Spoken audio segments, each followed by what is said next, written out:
వసంతరాగం మూడవ భాగం. రెండవ భాగంలో కమల తండ్రిని ఎదిరించి చదువు కొనసాగించాలని నిర్ణయించుకుంటుంది. కనీసం తమ్ముళ్ళకి చెల్లెలకి మంచి భవిష్యత్తునివ్వాలని కోరుకుంటుంది. ఏదైనా ఉద్యోగం చేసైనా కుటుంబాన్ని పోషించి తండ్రికి ఆసరాగా ఉండాలని తండ్రితో విభేదిస్తుంది, పోట్లాడుతుంది. కథ కొనసాగుతుంది. తలుపు తట్టిన శబ్దం. కమల తలుపు తీసింది. ఏయ్ వనజ, సంతోషంగా అంది. హాయ్ కమల, హార్టీ కంగ్రాచులేషన్స్ అంటూ ఆనందంతో ఆమెను చేతులతో చుట్టేసింది వనజ. కామాక్షమ్మ వచ్చింది చేతిలో సూదిదారంతో. నువ్వా వనజ? మీ స్నేహితురాలికి పరీక్ష పాస్ అయిన దగ్గర నుంచి నీ నామస్మరణే అనుకో, నవ్వింది ఆవిడ మనసారా. మొదటిసారి ఆవిడ అలా నవ్వుతుందేమో అనుకుంది వనజ. అమ్మాయి, నీ రిజల్ట్స్ తెలిసిన క్షణం నుంచి ఎప్పుడొద్దామా అనే ఆతృతలోనే ఉన్నాను. మా కమల సాహిత్యరత్న అయిపోయింది కదా అని ఎగిరి గంతేశాననుకో. నా సంతోషం చూసి మా ఫ్రెండ్స్ అంతా ఒకటే ప్రశ్నలు, పిచ్చిమొహాలు. నా స్నేహితురాలు పరీక్ష పాస్ అయిందంటే నమ్మరు. అందుకే ఇంత సంతోషమా? రవో రజనీకాంత్తో లవ్ లెటర్ రాశారనుకున్నాం అంటూ మూతులు ముడిచేశారనుకో. ఎవరై ఆ రవి రజనీలు? వెక్కిరిస్తూ అడిగింది కమల. వాళ్ల మొహం, బాగా డబ్బున్న జల్సారాయుళ్ళు. దానికి తోడు కాస్తో కూస్తో అందగాళ్ళు కూడాలే. మా హాస్టల్లో ఓ గ్రూప్ అమ్మాయిలు వాళ్ళంటే పడి చేస్తారు. తమలో ఎవరికైనా సరే ఆ ఇద్దరి గ్రహాల్లో ఓ గ్రహం నుంచైనా ఉత్తరం రాకపోతుందా అని ఎదురు చూస్తూ ఉంటారు. కమల నవ్వేసింది. బాగానే ఉంది గోల. ఇలాంటివి బుర్రలో పెట్టుకుని చదువు ఎలా చదవగలుగుతారే? కామాక్షమ్మ చోద్యంగా చూసింది. అవునే వనజ, అంత ఎబ్బెట్టుగా ఉంటారా అని అడిగింది. మీకోసారి తీరిగ్గా చెప్తానులేండి. అమ్మాయిల సాహసగాథలు ఆశ్చర్యం కాదు, అసహ్యం వేస్తుంది కూడాను. ఇంతకీ కమల, ఏది స్వీటు? ఇవాళ వంటింట్లోనే మకాం. అత్తయ్య గారు చేసి పెడుతూ ఉండటం, నేను తింటూ ఉండటం. కామాక్షమ్మ తృప్తిగా నవ్వింది. వనజ, నువ్వొస్తే మా ఇంట్లో కాస్త కలకలం, పండగలా ఉంటుంది మాకు. నువ్వు విశాఖపట్నం వెళ్ళిపోయాక మాకసలు మరీ తోచకుండా పోయిందనుకో. అది పరీక్ష పాస్ అయిందంటే దానికంటే నీకే ఎక్కువగా ఉందనుకుంటాను. తప్పకుండాను కమల వైపు స్నేహపూర్వకంగా చూసింది. కామాక్షమ్మ ముచ్చట పడుతూనే అంది. స్నేహం అంటే మీదేనే అమ్మాయి. దాని రాతిలా చెడినందుకు ఓ మూల కూర్చోకుండా ఏదో దాన్ని ప్రోత్సాహం చేసి చదువులో పెట్టావు. దానికి తోడు కుట్టు మిషన్ అది కూడా నేర్చుకుంది ఇంట్లో కూర్చునే. దాని బ్రతుకు అది బ్రతకగలదు అని ధైర్యం వస్తుంది ఇప్పుడిప్పుడే. 4 హిందీ ప్రైవేట్లు చెప్పుకునైనా బతుకుతుంది. అలాంటి ధైర్యమే కావాలత్తయ్యా. అది కమలలో కలిగితే అంతే చాలు. కామాక్షమ్మ వంటింట్లోకి వెళ్ళింది. ఆవిడలో సంతృప్తి, సంతోషం వద్దనుకున్న మాటలో చేతలో కనిపిస్తూనే ఉన్నాయి. ఇంటర్ కూడా ప్రైవేట్గా కట్టేస్తే పోలా? వనజ అడిగింది. తప్పకుండా వనజ, ఈసారి నాకు చాలా పట్టుదలగా ఉంది. ఏదైనా మనం మనస్ఫూర్తిగా ప్రయత్నిస్తే కొంతవరకైనా నెగ్గుతాం. కమల మాటల్లో పట్టుదల, ఉత్సాహం కనిపించాయి. కమల, ఈవేళ మా ఇంటికి రాకూడదు? నేనా? కొద్దిగా ఆశ్చర్యంగా అడిగింది. అవును, ఏం? మా ఇంటికేగా, రా, అమ్మ మిఠాయి చేస్తోంది, తిందాం. పకపక నవ్వేసింది కమల. బాగుంది చిన్న పిల్లల. కమల ఇల్లు కదిలి ఎక్కడికి వెళ్ళదని తెలుసు. వనజే కమలను కలుసుకోవడానికి వారింటికి వస్తుంది. పశుపతి భయం వల్ల అయితేనేం, సహజంగా ఉండే సిగ్గుపడే స్వభావం వలన అయితేనేమి కమల ఎదురింటికి వెళ్ళి ఎరగదు. వనజ అడిగినప్పుడు కమల ఆశ్చర్యపడింది. లేకపోతే నువ్వేమంటావు? నేను బయటికి వెళ్ళడం కూడానా? అంత అదృష్టం కూడానా అంటూ నిరాశగా మాట్లాడతావు అన్నాను మిఠాయి తిందాం రమ్మనమని. నీ ఉద్దేశం నాకు అర్థమైంది వనజ. నేను ఇంకా అలాంటి నీరసం మాటలు మానేస్తున్నానుగా. అయితే నాన్నకి ఇష్టం లేని పని చేస్తున్నానని ఏదో చెప్పలేని భయంతో. మీ నాన్నగారు ఇంకా అలాగే ఉన్నారా కమల? ఒకటి అడగనా? నీ దగ్గర నాకు చెప్పరాని విషయాలు ఏమున్నాయి? అడగనా అని నువ్వు పర్మిషన్ తీసుకోవాలా? మీ నాన్నగారిలో ఏదో మార్పు కనిపిస్తోంది. కమల బాధగా చూసింది. అవును వనజ, నాన్న కొంత మారారు. కానీ అది మంచిగా చెడ్డగా అన్నదే అర్థం కావటం లేదు. ఇంతకుముందు ఎప్పుడూ కోపంగా ఉండేవారు. గట్టిగా మాట్లాడకూడదు, నవ్వకూడదు, ఎక్కడికి వెళ్ళకూడదు. ఒకటేమిటి, నీకు తెలుసుగా, జైల్లో ఉన్నట్టే ఉండేవాళ్ళం. ఎప్పుడైనా పెద్ద స్వేచ్ఛ వచ్చేసిందని కాదు, కానీ ఆ కోపం, విసుగు తగ్గిపోయాయి. అయితే ఎప్పుడూ ఏదో ఆలోచిస్తూ ఉండటం, బాధపడుతున్నట్లు ఉండటం. మొన్నేమైందో తెలుసా? విమల ఎవరో అబ్బాయితో మాట్లాడుతూ వస్తోందట. స్కూల్ నుంచి నన్ను పిలిచి చెప్పారు. నిజంగా ఎంత ఆశ్చర్యం కలిగిందని. తనే తిట్టొచ్చు కదా. నీకు తెలుసుగా ఆ రోజు నేను ఎదిరించి నిలబడినప్పుడు. అప్పటినుంచి ఇలా మారిపోయారు. విమల సంగతి పూర్తిగా పట్టించుకోకుండా వదిలేయనూ లేదు. అలాగని దాన్ని మునుపట్ల కొట్టి తిట్టనూ లేదు. నన్ను పిలిచి నాతో మాత్రం చెప్పి ఊరుకున్నారు. వనజ కళ్ళు కుతూహలంతో పెద్దవైనాయి. సంభ్రమంగా అంది, చూసావా, మీ నాన్నగారికి ఇప్పుడు కాస్త తెలిసొచ్చిందన్నమాట. పెద్దమ్మాయిని ఆలోచించగల వయసు వచ్చిందానివి అని ఆయనకు తట్టిందన్నమాట. ఏమంటావు? మీ మీద ప్రేమాభిమానాలు లేకపోలేదు. ఎందుకో ఆయన అలా ఉంటారు. ఏదో గట్టి కారణమే ఉండాలి. నువ్వన్నది నిజమే. లేకపోతే పెద్ద బాధ్యత అంతా నాకే ఉన్నట్టు నన్ను పిలిచి చెప్పడమేమిటి? ఏనాడైనా ఇంత విలువ ఇచ్చి చూశారా మమ్మల్ని ఎవరినైనా? అమ్మకు కూడా ఆయనంత విలువ ఇచ్చినట్లు కనబడదు. విమల సంగతి నాతో చెప్పి మా మాటలన్నీ విన్నట్టున్నారు. ఎవరా అబ్బాయి అని అడుగుతారేమో అని చూశాను, అడగలేదు. ఏమిటోనే వనజ, నా బ్రతుకేదో సరే ఇలా అయిపోయింది. కనీసం విమలకైనా మంచి సంబంధం వస్తుందంటావా? నాన్న సంగతి తెలిసిన వాళ్ళెవరూ. కమలకి మాట పూర్తి చేయడానికి మనసు రాలేదు. వనజ తిన్నగా ఆమె కేసు చూస్తూ అంది, నీ బ్రతుకేమైందట? నేను అస్తమానం నీకు నోరు పోసేది ఇదేనేమిటి? నువ్వు ఈ మాట అనేయడానికేనా? కమల ప్రశ్నార్థకంగా చూసింది. అవునే విమల గురించి ఆలోచిస్తున్నావు, కానీ నీ సంగతి? కనుబొమ్మలు ఎగరేస్తూ అడిగింది వనజ. కమలకి సిగ్గనిపించింది. అంతలోనే ముళ్ళు గుచ్చుకున్నట్టయింది. నిరాశ మబ్బులా కమ్మింది. ఆమెనే పరిశీలనగా చూస్తున్న వనజ నిట్టూర్చింది. కమలలో ఉత్సాహం ఉంది, ఉద్రేకం ఉంది. అందిన అవకాశాన్ని వినియోగించుకునే ఓర్పు, నేర్పు పుష్కలంగా ఉన్నాయి. తాత్కాలికంగా నీరసం ఆవహించిన సహజంగా ఆమెది ఆశాపూరితమైన దృష్టే. భగవంతుడు దానికి తగిన అవకాశం ఇస్తాడా? కాళ్ల క్రింద పరిస్థితులనే బురద ఆమెను జారిపడేందుకు ప్రయత్నిస్తోంది. కానీ ఆమె చూపు పైకే ఉంది, చేతులు చాపే ఉంది. జీవితాన్ని చక్కబరుచుకునే అవకాశం కోసం. అది లభించాలే గాని దాన్ని చక్కగా సద్వినియోగపరుచుకుంటుంది. వనజ కళ్ళ ముందు కమల గృహిణిగా కనిపించింది.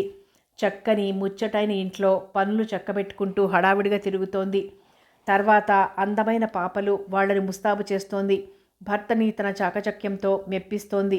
ఆనందంగా నవ్వుతూ హాయిగా తిరుగుతూ కమల మొహం కేసి తదేకంగా చూస్తోంది వనజ. కమలది సామాన్యమైన అందం. మనిషి పొడుగ్గా ఉంటుంది, బాగా సన్నం, చామన ఛాయ, కోలమొహంలో ఆ పెద్ద కళ్ళల్లో ఆశ, ఉత్సాహం తొంగి చూస్తూ ఉంటాయి. కొద్దిగా పళ్ళెత్తు, ఒత్తుగా బారెడు జడ. వనజ అప్పుడప్పుడు అంటూ ఉంటుంది, నీ జడ చూస్తే నాకు చాలా ఈర్ష్యగా ఉంటుందే అని. అలాగే ఆమె సన్నని నడుము చూసినా వనజకిష్టమే. అబ్బా, నీ నడుమెంత సన్నగా ఉంటుందే అని 2 చేతులు నడుము చుట్టూ వేసి కొలుస్తుంది. కమల నవ్వేసి, నీలా నేను అందగత్తెను కానుగా, నాకు మాత్రం నువ్వు అందంగానే కనిపిస్తావు సుమా వనజ అనేది. వనజ కన్నీ ఒక్క నిమిషంలో గుర్తుకొచ్చాయి. కమల అందంగా ఉండి ఉంటే? ఓ నిమిషం ఆలోచన కలిగింది. ఉంటే? మనసు ప్రశ్నించింది. తన అందానికి ముగ్ధుడై ఎవరైనా మంచి మనసున్నవాడు దాన్ని పెళ్లి చేసుకుంటాడేమో. కమల ఏదో ఆలోచిస్తున్నట్లు ఉండిపోయింది. వనజ కూడా అదే స్థితిలో ఉండటం వల్ల ఎవ్వరూ కాసేపు మాట్లాడలేదు. కమలే మొదట తేరుకొని అంది, నా సంగతి ఆలోచించాలా అంటే? కొంచెం చిలిపితనంగా అడిగింది. దాని వెనక నీడలా బాధ లేకపోలేదు. అంటే ఏమిటో నువ్వు గ్రహించలేదని నేను అనుకోను అలవాటుగా అంది వనజ. నవ్వేసింది కమల. ఇది 20వ శతాబ్దమే, కానీ ఇంకో 10 శతాబ్దాలు గడవాలమ్మాయి. దేనికి? కన్యల సంగతి ఆలోచించినట్లుగా విధవరాళ్ల సంగతి. కమల గట్టిగా అరిచినట్లే అంది వనజ. ఏమే, ఉన్నమాటంటే బాధగా ఉందా? నువ్వు మీ అన్న కమలలో చేదు మింగుతున్న అనుభూతి. ఆ మాట ఎప్పుడు అనకు, వినడానికి బాగులేదు. నాకైనా నువ్వేమనుకుంటావో కానీ చెప్పేస్తున్నాను. నిజంగా నిన్ను చూస్తే పెళ్లి కాని పిల్లలాగే ఉన్నావు, మరోలా లేవు. దాదాపు మర్చిపోయాననుకో నేను. కమల తల వంచుకొని నేలకేసి చూస్తూ అంది. నువ్వే కాదు వనజ, నేను మర్చిపోతూనే ఉన్నాను. జ్ఞాపకం పెట్టుకొని ఏడవడానికి ఆ పెళ్లి తతంగం తప్ప వేరే విశేషాలేమున్నాయి? అందుకే అదేదో కలలా అనిపిస్తుంటుంది నాకు. ఆ హిందీ కుట్లు అవి ఇవి పుస్తకాలు వీటిల్లో పడ్డానేమో. ఆ విషయం అంత బాధించటం లేదు. ఈ మాట నీ ముందు కాబట్టి చెప్తున్నాను. ఇంకెవరైనా వింటే ఎంత మొండి మనిషి, ఎంత బరి తెగించింది అంటారేమో. ఏడిశారు. కమల నవ్వింది. మొన్న విశాలక్షమ్మ గారు ఏమందో తెలుసా? ఎంత చిన్నతనంలో మొగుడు పోతే మాత్రం విధవరాలు కాకుండా పోయిందా? బొట్టు పెట్టుకుంటోంది. చదువు సంధ్యలు కూడాను. పెళ్ళయిందని మర్చిపోదామని కాబోలు. లో లోకం మర్చిపోతుందా? ఆ కామాక్షమ్మకి మొగుడుతో పాటే తనకి మతిపోయింది కాబోసు అని విమల క్లాసే కదా, వాళ్ళ పక్కింటి వాళ్ళమ్మాయి ఆ అమ్మాయితో చెప్పిందట. నువ్వు ఇలాంటి మాటల్ని అస్సలు చెవి వరకు రానివ్వనే కూడదు కమల. ఎవరెవరో ఏదో వాగుతూ ఉంటారు. నువ్వు తప్పు చేయనంత వరకు నీకు భయం ఎందుకు? ఎలాగైనా ఇలాంటివి విన్నప్పుడు బాధగా ఉంటుందే. ఉండని. విని విని బాధపడి పడి నువ్వు నిమ్మకి నీరెత్తినట్లు ఊరుకో అని వాళ్ళు విసుగెత్తి నోరు మూసుకుంటారు. చివరికి జరిగేదదే. దీనికట్టే విలువ ఇస్తే శుభ్రంగా ఆరోగ్యంగా ఉన్న మనసుని కృంగదీస్తాయి. కాఫీ తెచ్చిచ్చింది కామాక్షమ్మ. మంచి స్వీట్ ఏది? చనువుగా అంది వనజ. రేపు భోజనానికి రా, నీకు కావాల్సినన్ని స్వీట్స్ చేసి పెడతాను. అయినా నావన్నీ పాతకాలం వంటలు. అన్నట్లు కమల అదేదో పుస్తకం చదివి ఏదో చేసిందబ్బా. ఏమిటే అది? పేరు రావటం లేదు. చాలా బాగుంది సుమా. ఎప్పుడూ మెచ్చుకొని మీ మామయ్య గారు కూడా అన్నారు బాగుంది ఏమిటిది అని. వనజ నవ్వేస్తూ కమలని ఉడికిస్తున్నట్లుగా అంది. బాగానే ఉంది, స్వీట్ బాగుంది, కానీ ఏమిటో తెలియలేదన్నమాట. అంత ఊరు పేరు తెలియని వంటకాలు కూడా చేస్తున్నావేమిటే? ఏం లేదే, మాలతి చందూర్ బుక్లో చదివి. కమల కూడా చిన్నగా నవ్వేసింది. అత్తయ్య, ఇవాళ కమల మా ఇంటికి వస్తుంది అంది వనజ ఆవిడ ముఖంలో ఎలాంటి మార్పు వస్తుందా అన్నట్టు చూస్తూ. మామూలుగానే అందావిడ. అలాగే వెళ్ళండి, దానికేముంది. అది మాత్రం ఎక్కడికి వెళ్తుంది? గుమ్మం కదిలి ఎన్నాళ్ళైందో. ఆ పరీక్షలు రాయడానికి కాలేజీకి వెళ్ళేది అంతే, మళ్ళీ గుమ్మం దిగలేదు. నవ్వుతూ తుళ్ళుతూ గడపవలసిన వయసు. చివరి మాట అనేటప్పుడు ఆమె ముఖంలో విచారం కమ్ముకొచ్చింది. పద కమల, కాసేపు మా ఇంట్లో డాబా మీద కూర్చుందాం. ఇదిగో కమల అంటూ ఏదో చెప్పబోయి ఆగిపోయింది కామాక్షమ్మ. సరే వెళ్ళిరండి, టైం 4 అవుతున్నట్లుంది. నాన్నొస్తారేమో, త్వరగా. అలాగే. గుమ్మం దిగారు ఇద్దరు. ఓ రామ్మా రా. కమల పార్వతమ్మ ఆదరంగా ఆహ్వానించింది. వనజ కమల చేతిని పట్టుకుని లోపలికి తీసుకెళ్ళింది. అక్కడే ఉన్న సోఫాలో కూర్చోబెట్టింది. కమలకి ఓ నిమిషం కొత్తగా అనిపించినట్లుంది. ఈ సోఫా, గోడ మీద వాళ్ళ నాన్నగారి ఫోటో, ఆ మూల చిన్న టీపాయ్, పైన సీలింగ్ ఫ్యాన్ అన్నీ కూడా ఎంతో కాలం తర్వాత చూస్తోంది. వనజలాగే అవి తనని ఆత్మీయంగా పలకరించినట్లు అనిపించింది. ఇంతలోనే పక్క గదిలోంచి తువ్వాలతో మొహం తుడుచుకుంటూ వచ్చాడు వనజ మామయ్య కృష్ణయ్య. కమల వనజ చెప్పగానే లేదే మామయ్య వచ్చినట్లు అనుకుంటూ లేచి నుంచుని, నమస్కారం అండి, గుర్తున్నానా అని అడిగింది నవ్వుతూ. కృష్ణయ్య కళ్ళజోడు సరిచేసుకుంటూ ఆమెను సందిగ్ధంగా చూశాడు. ఎవరు ఎక్కడో చూసినట్లు. ఇంతలో వనజ వచ్చింది. కమల మామయ్య. కమల. ఓహో, చెప్పావు కావేం? ఎవరా అనుకుంటున్నాను. ఏమ్మా కులాసా? చిన్నప్పుడు చూశాను. ఏది? అప్పుడప్పుడు వచ్చినా నువ్వెక్కడా కనపడేదానివే కాదు. ఆయనకి ఆమె దురదృష్టపు కథ గుర్తుకొచ్చింది. పార్వతమ్మ వనజల ద్వారా విని ఉన్నాడు. జాలిగా చూశాడు. మామయ్య ఎప్పుడొచ్చారు? చెప్పలేదేం? అడిగింది కమల మామూలుగా. అన్నగారికి కాఫీ అందిస్తూ పార్వతమ్మ గారిటి తిరిగి నవ్వుతూ అంది. నీ స్నేహితురాలికి మొగుడిని తీసుకొస్తున్నాడు, అందుకే వచ్చాడు అని. ఏయ్, ఎంత దొంగవే, చెప్పావు కాదేం? సంతోషంగా వనజ బుగ్గగిల్లుతూ అంది కమల. అమ్మా, మిఠాయి ఇలాతే. రా కమల, డాబా మీద కూర్చుందాం అంటూ కమల చేయి పట్టుకుని లాక్కెళ్ళింది వనజ. అమ్మ దొంగ, నా పెళ్లి సంగతి ఎందుకెత్తావో అర్థమైంది. కమల చిన్నగా వనజ తల మీద మొట్టింది. ఎందుకట? నీ పెళ్లి దగ్గరకొచ్చింది కనుక. ఇంతకీ ఎంఎస్సి పూర్తి చేస్తావా? లేదా మా నాన్న దాన్ని వదిలేసి జామ్మని మిఠాయి చాలా బాగుంది, తిను. ఎందుకే మాట తప్పిస్తావు? నిష్ఠూరంగా అంది కమల. డాబా గోడ మీదుగా కిందికి వాలిన కొబ్బరాకుల్ని వేలితో చీలుస్తూ అంది వనజ. మావయ్య ఓ సంబంధం తెచ్చాడు. అతను డాక్టరట. అన్నీ బాగున్నాయనుకో. అమ్మకి ఇష్టంగానే ఉంది. అమ్మకింకా నిశ్చింత. నాన్నగారు పోయిన దగ్గర నుంచి నన్ను ప్రాణంగా పెంచుకుంది. అమ్మకు వేరే ఆశలేమీ లేవు. నా బాగే, నా సంతోషమే తనకు కావాల్సింది. మావయ్య అమ్మని తన ఇంటికి రమ్మని కానీ వెళ్ళలేదు. నీకు తెలుసుగా, అదో శుద్ధ పల్లెటూరు. నాకు చదువు చెప్పించాలని ఒకటి తలచెడి ఇంటికి చేరిన తనపై వదినగారికి ఏమాత్రం అభిమానం ఉంటుందని సందేహం ఒకటి. అందుకే అమ్మ నన్ను పెట్టుకొని ఒంటరిగానే ఈ ఊళ్ళో ఉండిపోయింది. నాన్నగారు కట్టించిన స్వంత ఇల్లు ఉండనే ఉంది. అందుకే అమ్మ ఎవరి పంచనా చేరలేదు. అవును, మీ అమ్మగారిలా కష్టాల్లో ధైర్యంగా నిలబడేవాళ్ళు అరుదు. నాకు కూడా కొంచెం గుర్తు. చుట్టుపక్కల వాళ్ళు అనుకునేవారు, భర్త పోయి ఒక్కతే ఈ ఊళ్ళో ఎందుకు, అన్నగారింటికెళ్ళి ఉండకూడదు అని. అదే మావయ్య అప్పుడప్పుడు రావడం పోవడం, ఏదో కావలసినప్పుడు సహాయం చేయడం బాగానే గడిచింది. మా అదృష్టం కొద్దీ. ఇంకా ఇప్పుడు అమ్మ ఉద్దేశం ఏమిటంటే, నాకు పెళ్లి చేసి పంపిస్తే అత్తయ్య పోయింది కదా, మావయ్యకి సహాయంగా ఉండొచ్చు, ఈ ఇల్లు అద్దెకిచ్చేయొచ్చు అని.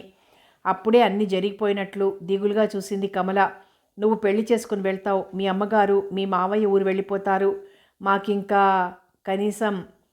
కమల మాట పూర్తి చేయకుండానే గొంతులో ఏదో అడ్డుకున్నట్లయింది. ఏయ్ పిచ్చి, అప్పుడే అన్నీ అయిపోయాయనుకున్నావేమిటి? ఇంకో సంగతి ఉందమ్మాయి. మా అమ్మాయి గారి ఊళ్ళో స్కూల్ ఉంది. ఈ మధ్యనే 8th క్లాస్ వరకు పెట్టారట. మావయ్యకి ఆ ఊళ్ళో బాగా పలుకుబడి ఉంది. ఆ స్కూల్లో నీకేదైనా ఉద్యోగం వస్తే?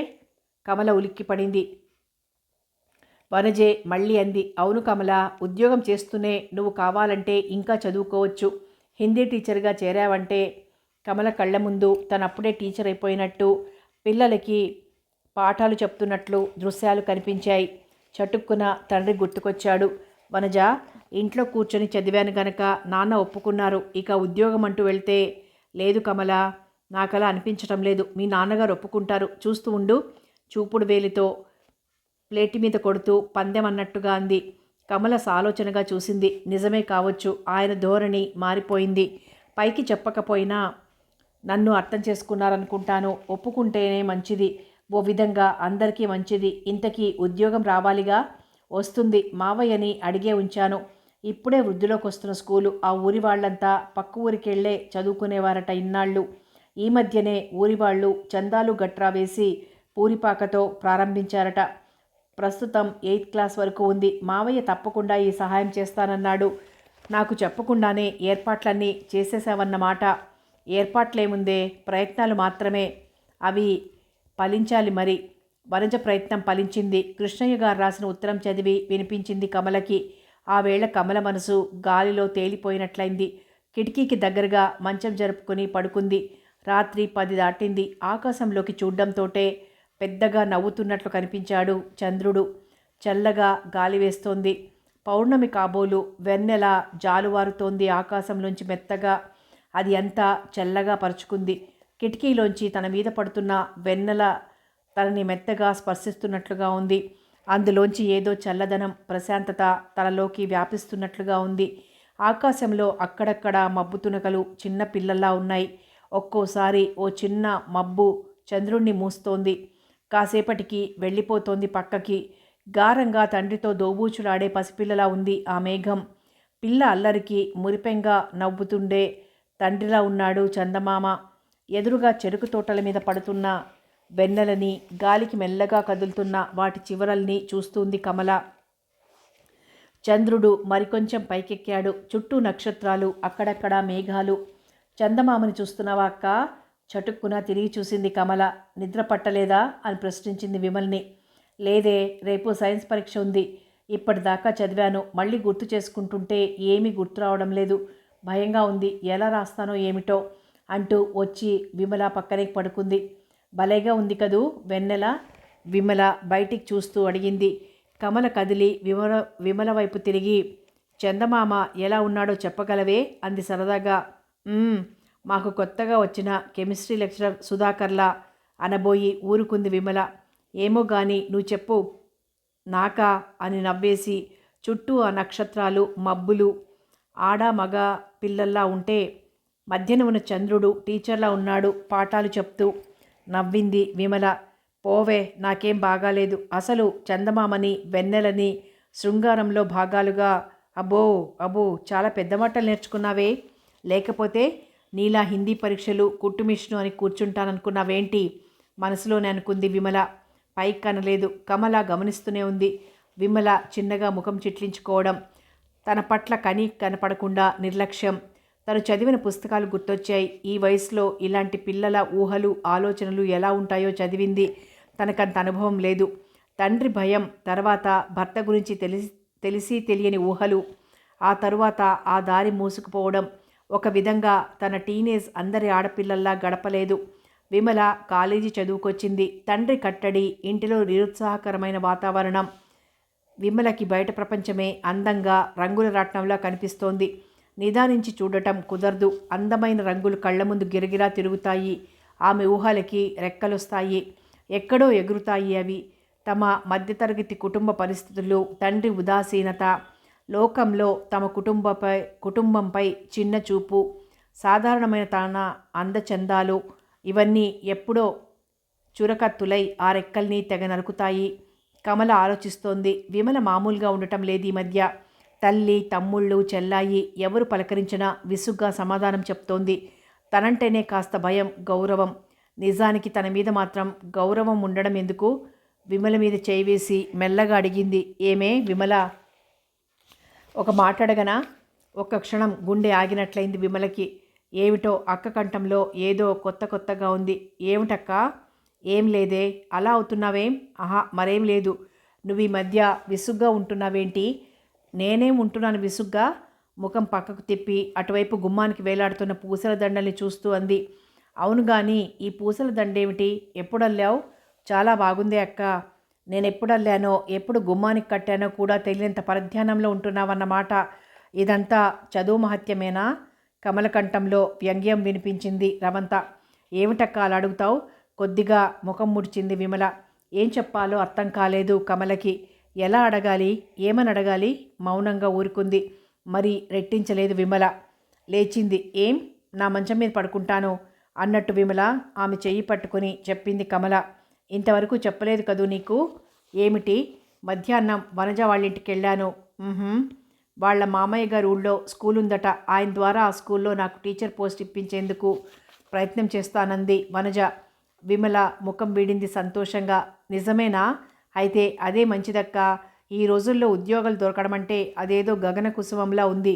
ఎలాంటి వాళ్ళకైనా. అలాంటిది ఈ అవకాశం వదులుకోకూడదు మనం. ప్రయత్నం ఫలించింది కూడా, నెమ్మదిగా అంది కమల. సంతోషంగా అర్చినంత పనిచేసింది విమల. నెమ్మది. అమ్మకి నాన్నకి చెప్పావా? ఇంకా లేదు, రేపు చెప్దామని. అదేమిటక్క అంత మంచి కబురు అమ్మకు కూడా చెప్పకుండా? దాచుకోవాలని కాదే, విని ఎలా ఫీల్ అవుతారో అమ్మ నాన్న అని. అమ్మ మాటేమో కానీ నాన్న అంటూ ఆగిపోయింది విమల. వనజకి వివాహం నిశ్చయమైంది. కమలకి కృష్ణయ్య పలుకుబడితో ఆ ఉద్యోగం సంపాదించి పెట్టాడు. పశుపతి ఉలకలేదు, పలకలేదు. కామాక్షమ్మ మనసు చివుక్కుమంది. లక్షణంగా వనజ పెళ్లి చేసుకుంటోంది. అలా నిన్ను అత్తారింటికి పంపే అదృష్టం నాకు లేకపోయింది. ఉద్యోగం కోసం ఊళ్ళకి పంపుతున్నాను. అలాంటి మాటలు మానేయమ్మా. ఇంకా ఈ మాత్రమైనా నాకు మార్పు కలిగింది. ఎప్పుడు ఇంట్లో కూర్చుని పిచ్చెత్తిపోయే కంటే ఈ విధంగానైనా కాస్త ఉపయోగపడే అవకాశం వచ్చింది. ఎవరికే ఉపయోగం? ఈ ఇంటికా? అవును మరి, మన కర్మ. మగరాయుడులా నువ్వు ఉద్యోగం చెయ్యాలి, మేం తినాలి. కమల తేలిగ్గా నవ్వుతోంది. అవునమ్మా, పెద్ద పిల్లని కనుక ఆ బాధ్యత నాదే. నువ్వు మగపిల్లాడిని కని ఉంటే కమలాకర్రావు పేరుతో ఈ పనే చేసి ఉండేదాన్ని. నాన్న వెళ్ళొస్తాను. చిన్న పెట్టె చేత్తో పట్టుకొని మెట్లు దిగుతున్న కూతుర్ని కళ్ళనీళ్లతో చూశారు తల్లి తండ్రి. రామ్మా రా, ప్రయాణం బాగా జరిగిందా? ఎంతసేపు ప్రయాణంలే? 3 గంటలు. అయినా మొహమంతా అలా వాడిపోయిందేం? పాపం అలవాటు లేనట్లుంది బయటికి ఎక్కడికి వెళ్ళడం. కృష్ణయ్య హడావిడిగాను ఆప్యాయంగానూ ఆహ్వానించాడు. మందలోంచి తప్పిపోయిన మేకపిల్లలా బేలగా బెదురుగా చూసింది కమల. మొదటిసారి తల్లిదండ్రుల్ని ఆ ఇంటిని విడిచి బయట ప్రపంచంలోకి వచ్చింది. కానీ సహజంగా చొరవకల స్వభావం అవడం వల్ల ఆ బెదురు దాచుకుంటూ మామూలుగా ఉండడానికి ప్రయత్నిస్తూ అంది. అవునండి, ఎప్పుడూ అమ్మా నాన్నల్ని వదిలి అంటూ ఉండగానే అవునవును నాకు తెలుసు, రా లోపలికి అంటూ లోనికి నడిచాడు. అదో పల్లెటూరు, చుట్టూ పొలాలు, మిగతా ప్రపంచానికి దూరంగా ఓ మూల విసిరేసినట్లుంటుంది. కమల వెనక ముందు చూస్తూ నిల్చుండిపోయింది. కృష్ణయ్య ఇల్లు పెంకుటిల్లు, బాగా పెద్ద ఇల్లే. అయినా యువతలకి అలా కనిపించదు. చుట్టూ ఖాళీ స్థలం, సగం సగం కూలుతూ ఎగుడుదిగుడుగా ఉన్న ప్రహారీ, తుప్పుపట్టి రంగు వెలిసిపోయి ఉన్న ఓ పెద్ద గేటు. ఇంట్లో ప్రవేశించగానే ఎదురుగా పెద్ద హాలు, దానికి ఇటు అటు గదులు, 6 గదులున్నాయి. పాతకాలం నాటి ఇల్లు. పెద్ద హాలులో ఓ మూలగా పెద్ద పందిరి మంచం, ఇంకో మూల ఏదో గోనె బస్తాలు. కమల తటపటాయింపుగా నిలబడిపోవటం చూసి, రామ్మా, పర్వాలేదు రా, నువ్వు అట్టే మొహమాట పడకూడదు, మా వనజ లాంటి దానివే నువ్వును అంటూ ఆదరంగా పిలిచాడు. కమల లోపలికి నడిచింది. పందిరి మంచం చూపిస్తూ అలా కూర్చో అన్నాడు. మెల్లగా వెళ్ళి కూర్చుంది, పెట్టె కింద పెట్టి. ఇంతలో తల మీద కొంగు సవరించుకుంటూ వచ్చింది లోపలి గదిలోంచి ఓ పూర్వ సువాసిని. వచ్చిందా అమ్మాయి అంటూ. కమల మంచం దిగి నమస్కారం అండి అంది. ఆ అంటూ చెయ్యెత్తి దగ్గరగా వచ్చిందావిడ. కూర్చో కూర్చో అని కమలను నఖశిఖ పర్యంతం పరీక్ష చేస్తున్నట్లు చూసింది. అక్కడే ఉన్న కృష్ణయ్య గారు కమలను పరిచయం చేశారు ఆవిడికి. ముందుగానే కమల సంగతి తెలిసినట్లుంది ఆవిడికి. ఆవిడ ఆహా అవును అనేసి కాఫీ తెస్తానుండమ్మా అంటూ లోపలికి వెళ్ళింది. ఆవిడ ఎవరన్నట్లు చూసింది కమల. ఆవిడ పేరు భ్రమరాంబ. నాకు అత్త కూతురి వరుస. నా భార్య పోయాక చెయ్యి కాల్చుకుంటున్నానని జాలిపడి వచ్చి వండి పెడుతోంది. పార్వతమ్మ మరి స్వంత చెల్లెలే అయినా కూతురి చదువంటూ రాకపోయిందిగా రవంత నిష్ఠూరంగా అన్నాడు. వనజని గాని ఆమె తల్లిని గాని ఎవరైనా విమర్శిస్తే వినడం కష్టం. కమల ఓ మాదిరిగా చూసింది. మళ్ళీ అన్నాడు కృష్ణయ్య. ఎలాగా వండి పెట్టడానికి భ్రమరామ ఉంది కదా అని వచ్చి ఉండలేదనుకో, నాకు పెద్ద ఇబ్బందేం లేదు. కొడుకులు ఇద్దరు ఉద్యోగాలు చేసుకుంటున్నారు. కూతురికి కిందటేడే పెళ్లి చేసి పంపాను. వనజ ఈడుదే, ఇంకా నాకేముంది, ఒంటరిగాణ్ణి. ఇది నా గొడవ అన్నాడు తన పరిచయం పూర్తి చేసుకుంటూ. వనజ ద్వారా విన్న సంగతులే అయినా అంత గుర్తులేవు కమలకి. ఆ మాటే అందామే. మీరప్పుడప్పుడు వచ్చి వెళ్తుంటే వనజ మామయ్య గారు వచ్చారనుకోవడమే కానీ ఇంకేం తెలియదు. కానీ ఇవాళ మీరే నన్ను ఆదుకొని ఓ మార్గం చూపించారు. వనజ కారణంగా నా మీద ఇంత శ్రద్ధ తీసుకున్నారు. నాకు మీతో ఏం సంబంధం లేకపోయినా మీకు ఎలా కృతజ్ఞత చెప్పాలో మాటలు దొరకనట్టు ఆగింది కమల. దాందేముందమ్మా, వనజ స్నేహితురాలివి, ఆ మాత్రం ఉపకారం చేయదగిన దానివే. కానీ మరొకటి కాదుగా. అదిగో ఆ గది ఇస్తున్నాను నీకు. నీ సామాన్ అందులో పెట్టుకో. నువ్వు వంట గింట ఏం పెట్టుకోకు. భ్రమరాంబే వండి పడేస్తుంది మనిద్దరికీ. కమల మొహమాటంతో అడ్డుకుంది. వద్దండి, ఇప్పటికే మీకు. అంతలో కాఫీ గ్లాస్తో వచ్చింది భ్రమరాంబ. అదేమిటమ్మాయి, అలా మొహమాట పడకు. మా వనజలాగే నువ్వును. నీ తిండికేం పెద్ద ఖర్చు అయిపోదులే మాకు అని నవ్వుతూ సానుభూతిగా చూస్తూ అంది. అన్నీ చెప్పాడులే మా బావ అంది. కమల కళ్ళు వాలిపోయాయి. బావ, ఓహ్ కృష్ణయ్య గారా అనుకుంది. తన ముఖానున్న బొట్టు చూసి ఏమనుకుంటుందో మరి ఈవిడ. తన సంగతంతా తెలిసిన మనిషి కదా అనుకుంటూ కళ్ళెత్తి పరిశీలనగా చూసింది. భ్రమరాంబ మొహంలో జాలి తప్ప మరేం కనిపించలేదు. తేలిగ్గా ఊపిరి పీల్చింది. వెళుతున్న భ్రమరాంబ వైపు చూసింది. ఆవిడకు జుట్టుంటే మెరుపు కొట్టినట్లు ఉలిక్కి పడింది. ఆ ముసుగు ఆవిడ అందం తెలియనివ్వటం లేదు. కానీ ఎంత బాగుంది ఈవిడ. ఆ నడకలో ఎంత వయ్యారం. నవ్వొచ్చిందంతలోనే. ఆవిడ వయ్యారం చూసి సంతోషించేదెవరు? అప్రయత్నంగా కృష్ణయ్య కేసు చూసింది. అతను భ్రమరాంబ వెళ్ళిన వైపే కన్నార్పకుండా చూస్తున్నాడు. కమల తన వైపే చూడడం గమనించినట్లున్నాడు. చటుక్కున చూపు తిప్పుకున్నాడు.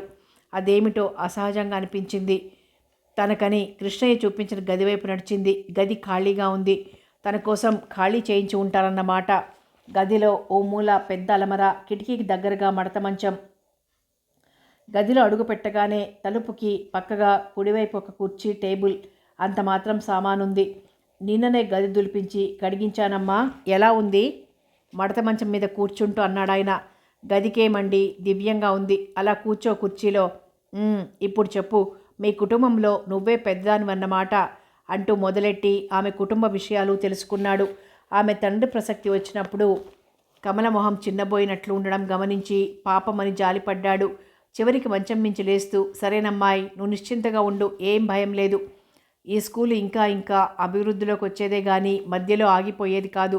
జీతం కాస్త తక్కువన్న మాటే కానీ ఇలాంటి పల్లెటూళ్ళలో ఖర్చులు ఎక్కువగానే ఉంటాయి కనుక దానికి దీనికి సరిపోతుంది. ఆ తర్వాత సంగతి ఏమిటంటే రేపు నిన్ను మా కమిటీ వాళ్ళకి పరిచయం చేస్తాను. మధ్యలో అడిగింది కమల. వాళ్ళేమైనా ప్రశ్నలవి? కృష్ణయ్య జోక్ విన్నట్టు పగలబడి నవ్వాడు. అమ్మాయి, కమిటీలో కరణం, మున్సబులు, ఇంకా కొందరు పెద్ద తలగల వాళ్ళు ఉన్నారు. ఇలా అంటున్నాననుకోకు కానీ కొందరు ప్రబుద్ధులు సాహిత్యరత్న పాస్ అయ్యానని నువ్వంటే అదేం రకం రత్నం? ఎంఏ బిఏ పాస్ అవ్వలేదు, ఉద్యోగానికి ఎట్లా వచ్చావు అంటారు. అచ్చంగా అలాగే అంటారని కాదు, కానీ అలాంటి రకాలు వాళ్ళకి ఎన్నికల్లో పోటీలు, గద్దెల్లో దింపడాల్లో ఎక్కించడాల్లో ఎంత తెలివితేటలు అనుకున్నావు? అపర చాణక్యుడు ఒక్కొక్కడు వేలిముద్రలు వేసే అపర సరస్వతులు. కమల నవ్వింది. నువ్వు పాఠాలు చెప్పడం కన్నా ముందు పిల్లల్ని కథలు చెప్పి మంచి చేసుకో. మంచి టీచర్ అని ముందు పేరు సంపాదించుకున్నావంటే ఆ తర్వాత ఢోకా ఉండదు. ఇలాంటి పల్లెటూళ్ళల్లో అమాయకత్వం ఎంత పాలుంటుందో మూర్ఖత్వం కూడా అంతే ఉంటుంది. మీ మాటలు వింటే భయం కూడా వేస్తోందండి.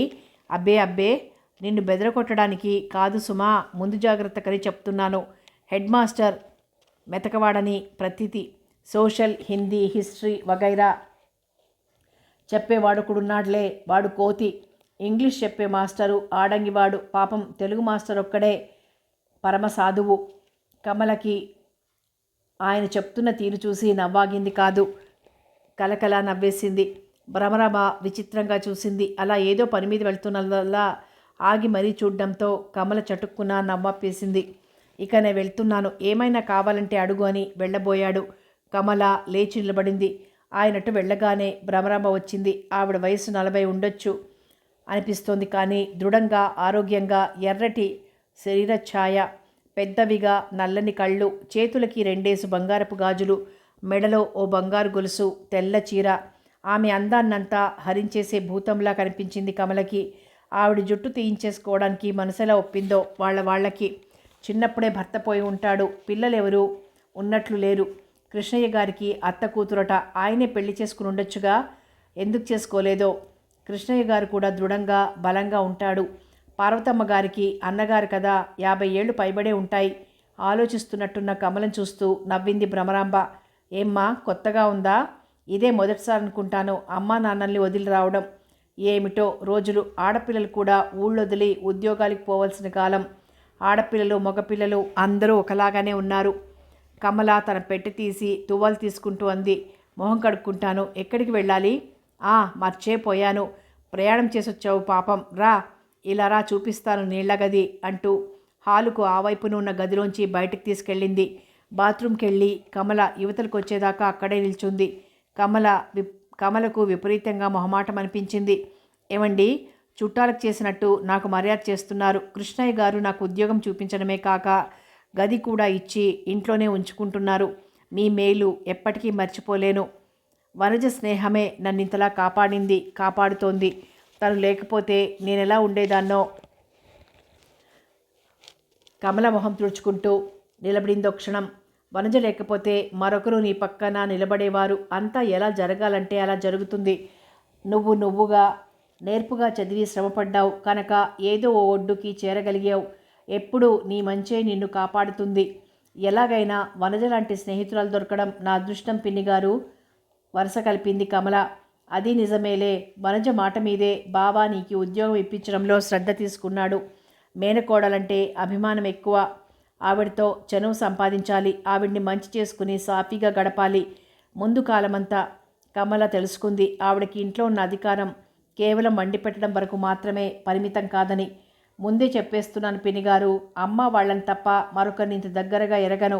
నాకేమైనా తెలియకపోతే మీరు నిస్సందేహంగా నాకు చెప్పండి. మిమ్మల్ని నా ఆత్మీయులుగానే తలుచుకుంటున్నాను. నాకు ఈ ఊళ్ళో మీరు కాక మరో దిక్కులేదు. అమ్మ ఎంత బెంగపడుతూ పంపింది నన్ను. వనజ ధర్మమా అని దాని స్నేహితురాలైనందుకు మీరు నన్ను అతిగానే ఆదరిస్తున్నారు. జన్మలో మర్చిపోలేను నేను మీ రుణం. భ్రమరాంబ కమల్ దగ్గరగా వచ్చి భుజం మీద చేయి వేసి అనునయంగా అంది. ఏం పర్వాలేదమ్మా, కొత్త గనక ఇలా బెదురుతున్నావు.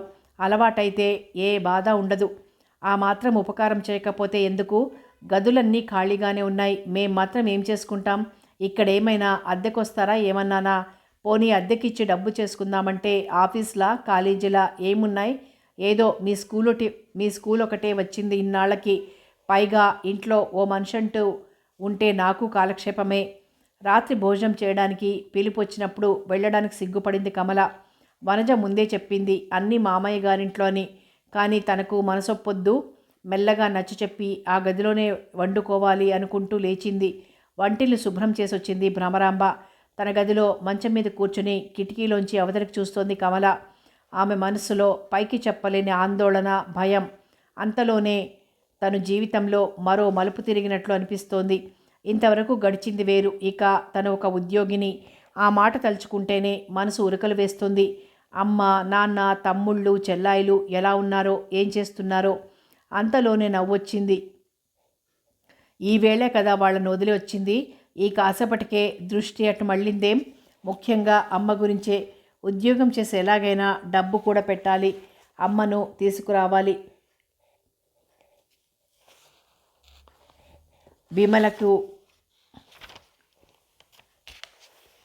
విమలను బాగా చదివించాలి.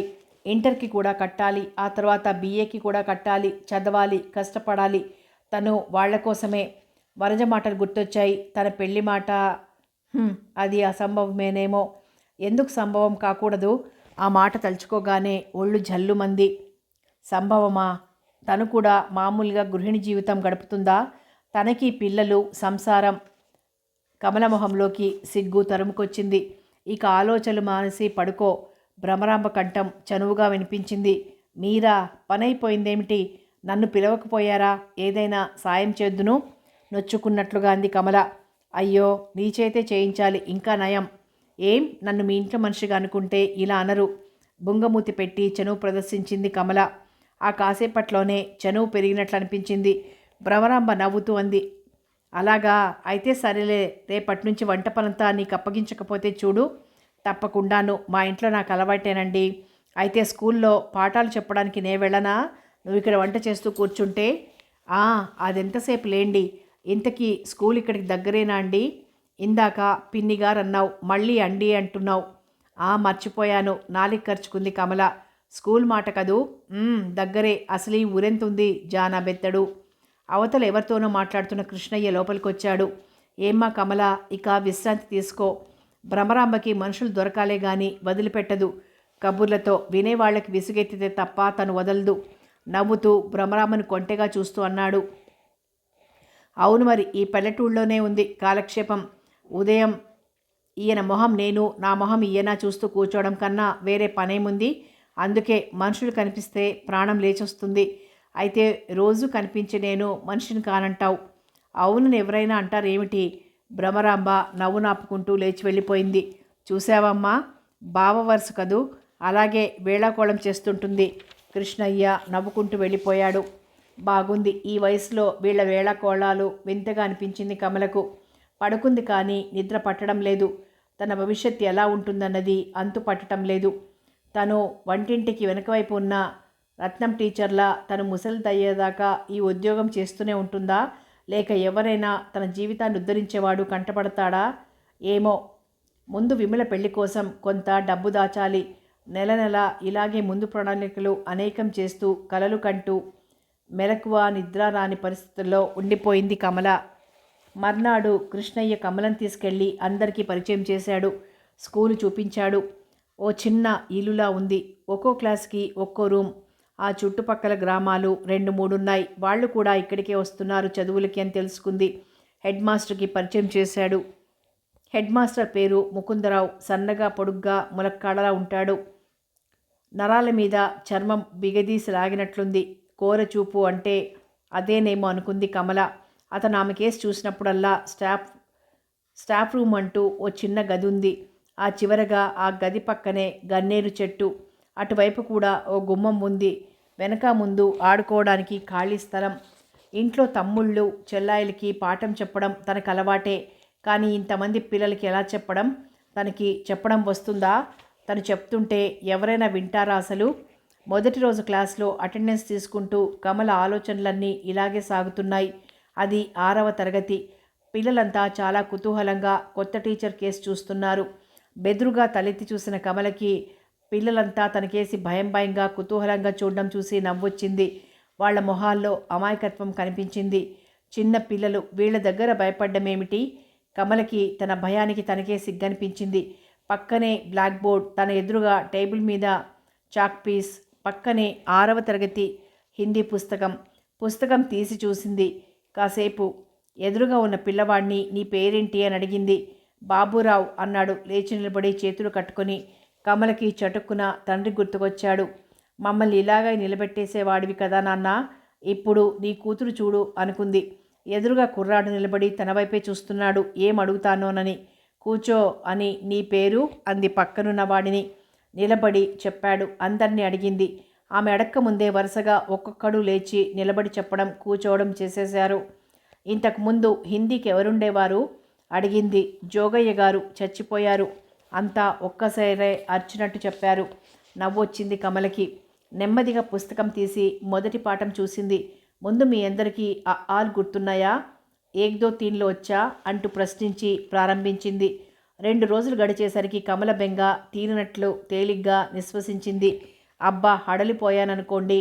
పాఠాలు ఎలా చెప్పగలనో ఏమో అని, కానీ నాకు సంతృప్తిగానే ఉంది. ఇప్పుడు పిల్లలు శ్రద్ధగానే వింటున్నారు, కానీ ఎలాగైనా హిందీ అంటే అంత ఇంట్రెస్ట్ చూపించరు అంది కృష్ణయ్యతో. అది నిజమే. మరో భాష అనేసరికి కొంచెం కష్టంగానే అనిపిస్తుంది, కానీ హిందీ విషయంలో అలా కాదు మావయ్య గారు. చాలా సులువు నేర్చుకోవడం. తెలుగులాగే దానిలోనూ మాధుర్యం ఉంది. విన్నాను, వింటూ ఉంటే బాగానే ఉన్నట్టు అనిపిస్తోంది. అందులో పేర్లు మంచి బాగుంటాయి కదూ? అవునండి, నాకెంతో ఇష్టం ఆ పేర్లంటే. అన్నట్టు మీకెలా తెలుసు? మీకు హిందీ వచ్చా? అబ్బే, అందుకే కదా విన్నాను అంటున్నాను. వినికిడే. జోగయ్య గారని మాస్టర్ ఉండేవాడు. హిందీలో బాగా పాండిత్యం ఉన్నవాడే. ఆయన అప్పుడప్పుడు మాటల్లో చెప్తుండేవాడు. మైథిలి చరణ్ గుప్తా అది ఇది అంటూను ఏవో పద్యాలవి చదివి ఉదాహరణలు చెప్తుండేవాడు. వాళ్ళింట్లో కావలసిన పుస్తకాలు నీకు కావాలంటే తీసుకోవచ్చు. ఆయన భార్య మాత్రం ఉంటుంది, పిల్లలు లేరు. అవి చదివే వాళ్ళెవరూ లేరు కూడాను. అలాగేనండి.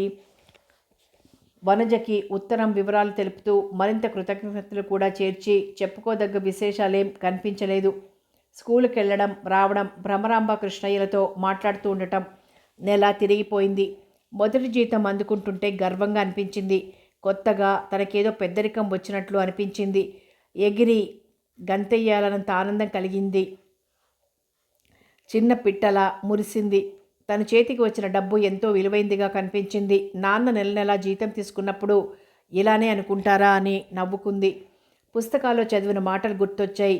స్త్రీలు ఆర్థిక స్వాతంత్రం అంటూ. నిజమే, ఆర్థికంగా కొంత బలం కావాలి స్త్రీకి. అది లేకనే మరీ బలహీనమైపోతోంది ఆడజాతి వాళ్ళ.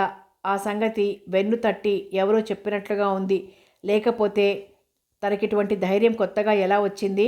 మనిషి తన కాళ్ళ మీద తను నిలబడగలననే విశ్వాసం కలగడం కంటే మనశ్శాంతి కలిగించే విషయం మరొకటి ఉండదు. ఆ ధీమా లేకపోవడం వల్ల కదా ఎందరు ఆడపిల్లలు పరాయి పంచలో నిస్సహాయంగా పడి ఉన్నారో. భ్రమరాంబ లాంటి వాళ్ళు, తనలాంటి వాళ్ళు. ఆ ఊర్లో వేణుగోపాలస్వామి గుడి ఉందని వినడమే కానీ ఆమె వెళ్ళలేదు. తిన్నగా గుడికెళ్ళింది. ఎక్కడుందో దారిలో తెలుసుకుని కొబ్బరికాయ కొట్టింది. భక్తిగా ఓ క్షణం నమస్కరిస్తూ కూర్చుంది. గుడిలో జనం లేరు. అటు ఇటు 4-5 పిల్లలు తిరుగుతున్నారు. కొత్తగా వచ్చిన టీచర్ గారేంటి? పూజారి పూలు కుంకుమ ఇస్తూ ప్రశ్నించాడు. అవునన్నట్లు తలాడించింది. యువతలకొచ్చింది. అబ్బో, టీచర్ అమ్మేంటి? వెటకారంగా వినిపించింది ఓ స్వరం. ఉలిక్కిపడి చూసింది పక్కకి. గుడి అరుగు మీద ఓ పక్కగా 2 యువతులు కూర్చున్నారు. 2 యువకులు కూర్చున్నారు. కాళ్ళు కిందకి వెళ్లాడేసి ఊపుతూ కులాసాగా కనిపిస్తున్నారు. తన గొడవ వాళ్లకెందుకు? చిరాగ్గా చూసింది. వెంటనే తల తిప్పుకొని ముందుకు 2 అడుగులు వేసింది. ముసలిమేస్టారు పోయి పడుచమ్మాయి వచ్చిందన్నమాట. ఇంకేం స్కూల్కి కళ్ళొచ్చింది. వెకిలిగా నవ్వుతూ ఏదో స్వరం. ఛీ, గబగబా అడుగులు వేసింది కమల. తన సంతోషం మీద నీళ్లు చల్లినట్లయింది. ఈ ఊర్లో కూడా ఇలాంటి కొండముచ్చులున్నాయన్నమాట. కమల మెట్లెక్కి లోపల హాల్లో అడుగుపెట్టింది. కృష్ణయ్య చాప మీద కూర్చున్నాడు. అతనికి అతి దగ్గరగా కూర్చుని ఉంది భ్రమరాంబ.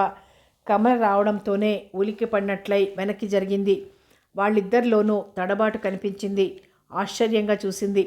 ఎలా ఉంది మా ఊరి గుడి? మామూలుగా అడగడానికి ప్రయత్నిస్తూ అడిగారు ఇద్దరు ఒకేసారి. చాలా బాగుంది ముక్తసరిగా అనేసి లోపలికి తన గదివైపు నడిచింది. తన జీతం అందుకున్న సంగతి కృష్ణయ్య గారితో ఇంకా చెప్పలేదన్న సంగతి గుర్తుకొచ్చింది. వెంటనే గదిలోంచి యువతలకొస్తూ ఆగిపోయింది. ఎవరో తన్ని అడ్డుకున్నట్లుగా ఎదురుగా కృష్ణయ్య భ్రమరాంబ చేయి పట్టుకొని కూర్చో అన్నట్టు కిందికి లాగాడు. భ్రమరాంబ ఆ ఊపుకి పడకుండా ఆపుకుంటూ తన గదివైపు చూపించింది. అంతలో ఇద్దరు కమలం చూశారు. తను గమనించినట్టుగా మావయ్య గారు, నా మొదటి జీతం అందుకున్నానండి ఈవేళ అంది నవ్వుతూ. కృష్ణయ్య తేలికపడ్డాడు. ఏం మనిషిలో ఏమిటో, ఇద్దరికీ ఏమైనా సంబంధం ఉందా? తన ఆలోచనకి తనే ఉలిక్కిపడింది కమల. తలలు బోడులైనా తలుపులు బోడులవునా అంటూ పెద్దవాళ్ళు ఊరికే చెప్పలేదు సామెత. ఆ సామెత గుర్తొచ్చి అది చెప్పిన వాళ్ళెవరో భలే చెప్పారనుకుంటూ నవ్వుకుంది. రేపటి నుంచి తను వంట వేరే పెట్టుకోవాలి అని నిర్ణయించుకుంది. కళ్ళు మూసుకుని నిద్రపోవడానికి ప్రయత్నించింది. ఆమెకు ఆలోచనలు ఒకదాని వెంట ఒకటి తరుముకుంటూ వస్తున్నాయి. అలా ఆలోచిస్తూనే నిద్రలో కొరిగింది. ఎంత సమయమైందో తెలియదు. కొద్దిగా కదిలింది. ముఖం దగ్గరగా వెచ్చగా ఏదో తగిలినట్లయింది ఆమెకు. బద్ధకంగా మరో పక్కకు తిరిగింది. నిద్రలోనే పూర్తిగా మెలకువ రాలేదు. అంతలోనే తన మోచేతి మీద ఎవరిదో చెయ్యి ఒత్తిడి. ఎవరు? ఏమిటి నిద్ర? మత్తు సగం, భయం సగం. ఆమె కంఠం నీరసంగా వినిపించింది. మొహానికి దగ్గరగా మొహం చేర్చి, నేనే, అరవకు అన్నాడు నెమ్మదిగా గుసగుసల్లో. కృష్ణయ్య గారు. కమల ఆశ్చర్యంగా తనకు తెలియకుండానే గట్టిగా అనబోయింది. చటుక్కున ఆమె నోటి మీద అరచేయి ఉంచాడు కృష్ణయ్య. చరాలున పైకి లేచింది ఆమె. వెంటనే మంచం దిగి చీర సరిచేసుకుంది. ఆదరాబాద్రాగా కృష్ణయ్య మంచం మీద కూర్చుంటూ గుసగుసలాడినట్లుగా అన్నాడు. గాబరాగా ఉందా? మరేం పర్వాలేదు, రా ఇలా వచ్చి కూర్చో అన్నాడు పక్కన చోటు చూపిస్తూ. కమల నిర్ఘాంతపోయింది. మంచం మీద ఏదో దుష్ట మృగం కూర్చున్నట్లుంది. ఇలా రా మాట అంటూ పులి పిలిస్తే మేక వణికింది. మూల పెట్టె ఉన్న చిన్న కిరసనాయిల దీపం. ఆ వెలుగులో కృష్ణయ్య రూపం క్రూరంగా భీకరంగా కనిపించింది. మంచం మీద కూర్చున్న అతని నీడ ఎదురుగా ఉన్న గోడ మీద పడి భూతంలా భయపెట్టింది. అలాగే వెర్రిగా చూస్తూ నిల్చుండిపోయిన కమలం చూస్తూ చిన్నగా నవ్వాడు. ఇలా వచ్చి కూర్చో, మాట చెప్తా అంటూ అటు వైపున ఉన్న ఆమె చెయ్యి అందుకోబోయాడు. అప్రయత్నంగానే చీత్కారం చేసిందామె. భయం, ఆశ్చర్యం కొద్దిగా తొలగి అసహ్యం పుట్టింది. ఏమిటండి ఇది? వణికే కంఠం అదుపులోకి తెచ్చుకునేందుకు ప్రయత్నించింది. ఏమిటో తెలియదు, చిన్నదానివి, వయసులో ఉన్నదానివి. మరింత అసహ్యంగా అనిపించింది ఆమెకు. ధైర్యం తెచ్చుకుంటూ, ఏమిటి మీరనేది? ఏమనుకుంటున్నారు నన్ను? అది కాదమ్మాయి, నే చెప్పేది అన్యాయంగా అంటూ లేచాడు. కమల 2 అడుగులు వెనక్కి వేసింది. భయం స్థానంలో ఉద్రేకం. అక్కడే ఆగండి కృష్ణయ్య గారు, నన్ను ముట్టుకున్నారంటే మాట దక్కదు. అదిగో అక్కడే కాల్చుకొని చేస్తాను. ఎదురుగా మూలన వెలుగుతున్న దీపం చూపించింది. ఉగ్రంగా కళ్ళు పెద్దవి చేస్తూ చూస్తూ చెప్పింది. విసురుగా చెయ్యి చాపి దీపాన్ని చూపిస్తూ ఉద్రేకంతో ఊగిపోతున్నట్లుగా ఉన్న కమలం చూసి జంకాడు కృష్ణయ్య. లేని నవ్వు తెచ్చుకుంటూ, అబ్బే అలా ఆవేశపడిపోకు, ఇంకేదో చెప్పబోతుండగానే కమల చటుక్కున 2 చేతులు జోడించింది చప్పుడయ్యేలా. వెంటనే తీక్షణ స్వరంతో అంది, ఇంకేం మాట్లాడకండి కృష్ణయ్య గారు, మీరేం చెప్పినా నేను వినను. మీ ఉద్దేశం అర్థమైంది. నా మీద ఇంత చెడ్డ ఉద్దేశం ఉందని నేను అనుకోలేదు. మీరేదైనా చెయ్యబోయినా నేను లొంగను సరికదా, మీ ఇంట్లోనే ఊరిపోసుకుంటాను. చెప్పండి, నా చావు చూడాలనా? మీరు నాకు ఈ ఉద్యోగం ఇప్పించి ఉపకారం చేసింది? ఆమె వద్దనుకున్న కళ్ళ నుండి నీళ్లు జలజల రాలిపోయాయి. ఆపడం ఆమె వశం కాలేదు. చెప్పండి, తండ్రి లాంటి వాడిని మిమ్మల్ని నమ్మాను. ఇదా మీరు చేసే పని? కృష్ణయ్య ముఖంలో నివ్వెరపాటు కనిపించింది. అది చూసి కమలకి ధైర్యం వచ్చింది. ఏం మాట్లాడరేం కృష్ణయ్య గారు, వనజ లాంటి దాన్ని కాను నేను? దిక్కులేక మీ పంచన చేరాననా ఈ దౌర్జన్యం? నేనేనాడైనా మీ ముందు వెకిలిగా ప్రవర్తించానా? ఇలాంటి ఆలోచన మీకు వచ్చినందుకు నాకెంత సిగ్గుగా ఉంది. బ్రతికి ఉన్నన్నాళ్ళు ఇది తలుచుకుంటే తిండి కూడా సహించదు. అంత అసహ్యంగా ఉంది ఈ వ్యవహారం. ఎందుకు ఇలాంటి బుద్ధి పుట్టింది మీకు? మీ కూతురు జ్ఞాపకం రాలేదా? నన్ను చూస్తే వనజ గుర్తు రాలేదా? అయ్యో నా కర్మ. కమల దుఃఖంతో ఆవేశంతో తల గోడకేసి కొట్టుకుంటోంది. అది చూసి మత్తు విడిపోయినట్లయింది కృష్ణయ్యకి. దగ్గరికి వెళ్ళి ఆమెను ఆపబోయాడు. అది గమనించి అతని స్పర్శకు దూరంగా తొలగింది. మనసులో ములులా గుచ్చుకుంది కృష్ణయ్యకు. సిగ్గుతో తలెత్తలేనట్లున్నాడు. ఏదో చెప్పబోయి తలెత్తాడు. వెక్కి వెక్కి పడుతోంది కమల. స్థాణువులా నిలబడిపోయాడు కళ్ళప్పగించి చూస్తూ. కారణం, భ్రమరాంబ గదిగుమంలో అడ్డంగా నిలబడి ఉంది. క్రూరంగా ఇటే చూపులు చూస్తూ. కమల కూడా చూసింది అటు. తెల్లబోయింది. అంతలోనే మళ్ళీ ఏడుపు ముంచుకొచ్చింది. కృష్ణయ్య తప్పు చేసినట్లు తలవంచుకొని నెమ్మదిగా అడుగులు వేస్తూ గుమ్మం దాకా వచ్చాడు. అడ్డంగా నిలబడ్డ భ్రమరాంబ చురచురా చూస్తూ అంది, ఏం బావా, నేను లొంగలేదనా ఈ కొత్త నాటకం? దిగ్గున తలెత్తి చూస్తూ అంది. ఏడుపు మానేసింది కమల. ఇంకేం ఇంకేమనకు భ్రమరం. ఈ వేళేమిటో బుద్ధి గట్టి తిని అసలు ఈ వేళ నాకు మతిపోయింది. ఇంక ఊరుకో, ఏమనకు. చిన్నదానివైనా ఇదిగో నమస్కారం, నీకో నమస్కారం, సరేనా? ఆయాసపడుతున్నట్లుగా తడబడుతూ ఆగుతూ మొహాన పట్టిన చెమట తుడుచుకుంటూ ఎలాగో మాట పూర్తి చేశాడు. వెనక్కి తిరిగి కమలను చూసి, నన్ను క్షమించమ్మా, మర్చిపో, ఇవాళ నాకు దయ్యం ఏదో పట్టింది గొడుగుతున్నట్టనేసి వెళ్ళిపోయాడు. భ్రమరాంబ కమల్ దగ్గరగా వచ్చి 2 చేతులతోనూ ఆమెను దగ్గరకు తీసుకుంది. ఆ ఓదార్పు కమలలో మరింత దుఃఖాన్ని పెంచింది. భ్రమరాంబ ఆమె వీపు మీద మెల్లగా నిమురుతూ, భయం లేదు, భయం లేదు, ఏడవకు, ఇలాంటి మగాళ్ళు చేయగలిగేది ఏమీ లేదు, చూసావుగా ఎలా పారిపోయాడో. కమల కాసేపటికి తేరుకుంది. కళ్ళు గట్టిగా తుడుచుకొని కంఠం స్వాధీనంలోకి తెచ్చుకుంటూ అంది, ఎంత దౌర్భాగ్యమో నాది, ఇలాంటి చోటు వచ్చి పడ్డాను. భ్రమరాంబ ముఖం చిన్నబోయింది. వేదనగా నిట్టూర్చింది. నువ్వలా అనుకోవడం సహజమే, కానీ బావ అంత ప్రమాదకరమైన మనిషేం కాడు. ఏదో బలహీనతలో. అంత వయసొచ్చి కమలలో కోపం బుస్సున పొంగింది. నవ్వింది భ్రమరాంబ. పిచ్చి పిల్ల, నీకు తెలియదు. తీరని కోరికలు కొన్ని ఈ వయసులో ఉసిగొల్పుతూ ఉంటాయి. పెద్దవాడంటూ మర్యాదగా చూస్తావు తప్ప ఆయనకు అన్ని కోరికలు అణగారిపోయినంత పెద్దతనం ఇంకా రాలేదని గ్రహించలేవు. అయితే మాత్రం ఉక్రోషంగా అని ఆగింది కమల. చూడమ్మా, ఇంత జరిగాక చెప్పడం మంచిది. అంటే నీకు ఏదో లాభం ఉంటుందని కాదు. కొంతమంది వెనక మనం కలలో కూడా ఊహించిన స్వభావం ఉంటూ ఉంటుంది. అది అవతలి వారికి కనిపించదు. అది వికృతంగా ఉంటూ ఉంటుంది. ఏదో ఓ రోజున ఇలా బయటపడుతుంది. మళ్ళీ రేపు చూడు, ఆయన మామూలు మనిషే. సమర్థిస్తున్నారా మీరు ఆయన్ని? కాదు, ఎవరూ సమర్థించరు ఇలాంటి పాడు పనిని. నేను మాత్రం ఎలా సమర్థిస్తాననుకున్నావు? నొచ్చుకుంటూ అంది. తిరిగి కమల వీపు మీద రాస్తూ చెప్పడం మొదలెట్టింది. నీకు తెలుసుగా, కృష్ణయ్య నాకు బావ అవుతాడు. మొదట నన్నిచ్చి పెళ్లి చేద్దామనుకున్నారు. కానీ మా అత్తయ్య అంటే కృష్ణయ్య తల్లి పట్టుబట్టింది ససేమిరా వీల్లేదని. కమల కుతూహలంగా చూసింది. అవును కమల, కృష్ణయ్య మేనమామకు ఒకే ఒక్క పిల్ల, ఆ పిల్లనే చేసుకోవాలి కొడుకు అని పట్టుపట్టింది. మీరైతే ఆయనకి మేనమామ కూతురు కారన్నమాట. కాదు, మాది దూరపు బంధుత్వంలే. ఈ ఊరే పుట్టి పెరిగిన ఊరు. చిన్నతనం నుంచి కృష్ణయ్యని అన్ని విధాలా ఎరుగున్నదాన్నే. మా అత్తయ్య ఆ విధంగా పట్టుబట్టి తన అన్న కూతురుతోనే పెళ్లి జరిపించింది. మా వాళ్ళు డబ్బులేని వాళ్ళవడం చేత ఏదో మాకు తగిన సంబంధమే చేశారు. రెండో పెళ్లివాడిని. నాతో నా భర్త 7 ఏళ్లు కాపురం చేసి చచ్చిపోయాడు. నాకు పిల్లలు కలగలేదు. మళ్ళీ ఈ ఊరొచ్చి పడ్డాను. మరో 4-5 ఏళ్లకి కృష్ణయ్య భార్య పోయింది జబ్బు చేసి. పిల్లలు చిన్నవాళ్ళు. పొలం వ్యవహారం అన్నీ వదిలి బావ పార్వతమ్మ దగ్గరికి వెళ్ళలేడు. ఆవిడ వనజ చదువంటూ ఈ ఊరు రాకపోయింది. నేనే దిక్కయ్యాను. వండి పిల్లల్ని చూసుకొని ఇల్లు చక్కదిద్దడం, ఆ భారం నా మీద పడింది. మా అమ్మ నాన్న కూడా దాటిపోయాక పూర్తిగా ఈ ఇల్లే నాకు శరణ్యం.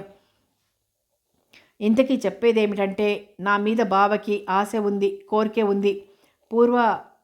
పూర్వాచారమను పాపభీతి అను ఏమైనా కానీ నాకు బావని అదుపులో ఉంచటమే పనైపోయింది. నీ పిల్లలకి వండి పెట్టడమే, ఆడదిక్కులే నీ ఇంటిని కాస్త చక్కదిద్దడమే, ఈ రెండే నా పనులు బావా, ఇంకేం ఆశించుకో అనేదాన్ని. ఈ బతుకిలా వెళ్ళవలసిందే, అదే నేను నిర్ణయించుకున్నాను. ఓనాడు అప్పటికి నా జుట్టు నిగినిగిలాడుతూ నల్ల తాచులా ఉండేది. రంగు చీరలు పువ్వులు అవి లేనివి కట్టేదాన్ని. మా వాళ్ళు పూర్వాచార పరాయణులే అయినా జుట్టు మాత్రం తీయించలేదప్పటికీ. ఎందుకో అలా వదిలేశారు. మరి కమల సందేహంగా చూస్తూ ఉండిపోయింది. అదే చెప్తున్నాను, ఓనాడు బావ ఇలాగే ఈ వేళలాగే నిగ్రహం కోల్పోయాడు. ఆ వేళ నేను నిర్ణయించుకున్నాను, నీకు ఆకర్షణీయంగా ఉన్నాను కదూ బావా, నువ్వంటే ఇష్టమైన నీతో ఇలాంటి సంబంధం పెట్టుకోలేను. నువ్వు మళ్ళీ ఇలా ప్రవర్తించకుండా ఉండాలంటే ఒకటే మార్గం అన్నాను. అప్పుడు బావకి అర్థం కాలేదు. మర్నాడు పని మీద ఊరెళ్ళాడు. ఊళ్ళో వాళ్ళకి కల వచ్చిందని, కలలో మా కులదేవత ఇంటి ఆడపడుచు ఆదేశించిందని ఏదో చెప్పి ఈ జుట్టు తీయించేసుకున్నాను. బావ నన్ను చూసి కళ్ళల్లో నీరు నింపుకున్నాడు. నా వల్ల కదూ ఈ మంగళ రూపం అంటూ ఏడ్చాడు. అనకూడదు కానీ అప్పుడప్పుడు చపలత్వం కనబర్చినా ఇంత మూర్ఖంగా ఉండడు. నేను ఎప్పటికప్పుడు అతన్ని ఓ విధంగా కంట్రోల్ చేస్తూ ఉంటాను. ఈవేళ ఏం బుద్ధి పుట్టిందో ఏమైందో ఇలా నిన్ను ఏడిపించాడు పాపం. భ్రమరాంబ చెప్పడం ముగించింది. కమల తల తన ఒళ్ళోకి లాక్కొని ఆదరంగా బుజ్జగించినట్లు చేత్తో నిమిరింది. మనసంతా చేదుగా అయిపోయింది కమలకి. ఏం మనుషులు! తను చదివిన జకిల్ అండ్ హైడ్ కథ గుర్తొచ్చింది. ఇప్పుడు ఇంక కృష్ణయ్య గారిని మామూలుగా పలకరించగలదా? ఆయన మొహం చూడాలంటే సిగ్గు, అసహ్యం రెండూ తనని ముంచేస్తాయే. ఏమిటి చేయడం? నేను ఇంకో గది ఏదైనా చూసుకుంటాను. ఉలిక్కి పడింది భ్రమరాంబ. కమల, నువ్వు గది మార్చావంటే ఈ ఊళ్ళో వాళ్ళు 1,00,000 ప్రశ్నలు వేస్తారు. లేనిపోని అపోహలు కలిగించిన దానివవుతావు. ఒంటరి దానివి. మాలాంటి పెద్దవాళ్ళ దగ్గర ఉండటం వేరు, విడిగా ఉండటం వేరు. నీకు చెప్పక్కర్లేదనుకో. మీలాంటి పెద్దవాళ్ళు మనసులోనే నవ్వుకుంది కమల. చూడమ్మా, నువ్వేం భయపడకు. మళ్ళీ ఇలాంటి పరిస్థితి రాదు. నేను హామీ ఇస్తున్నానుగా. నా మాట నమ్ము. భ్రమరాంబ ఈ విధంగా చాలాసేపు నచ్చచెప్పాక చివరికి సమాధాన పడింది కమల. మనసులో ఇదో మాయని మచ్చలా అనిపించింది. మనం కనీ విని ఊహించని రీతులు మనుషులు ఎప్పుడెప్పుడు ఎలా ప్రవర్తిస్తారో చెప్పలేం కదా. ఏనాటి విషపూరితమైన అనుభవాలో తలుచుకుంటే ఎప్పుడైనా దాని చేదు మనసుని తాకకుండా ఉండదు. అది ఇలాంటిదే. కృష్ణయ్యలో మార్పు కనిపించింది కమలకి. కళ్ళెత్తి చూడలేకపోతున్నాడు, మాట్లాడలేకపోతున్నాడు. అవసరం వస్తే ఎటో చూస్తూ మాట్లాడతాడు. వీలైనంత వరకు ముభావంగానే ఉంటున్నాడు. అంతకు ముందున్న చనువు, గౌరవం రవ్వంత తగ్గాయి కమలలో ఆయన పట్ల. వనజకి ఈ సంగతి రాద్దామా అనుకున్నది. అంతలోనే అనవసరం అనిపించింది. కానీ ఉత్తరం రాస్తుంటే రాసయ్యాలనే ఆతృతని అణుచుకుని ఇలా రాసింది. మనం నిత్యం చూసే మనుషులే ఒక్కో సమయంలో నిగ్రహం కోల్పోయి ఎంత బేలగా ప్రవర్తిస్తారో చెప్పలేం. ఆ తప్పుని వాళ్ళకి అన్వయించాలో, ఆ సమయానికి అంటగట్టాలో, లేక మన దురదృష్టమని ఏడవాలో తెలియదు. ఏ పుట్టలో ఏ పాముందో అన్నట్లు ఏ బుర్రలో ఏ ఊహ ఉందో అని క్షణక్షణం జాగ్రత్త పడడం మన వశమా? ఎంత ఆడవాళ్ళమైతే మాత్రం. కథ కొనసాగుతుంది.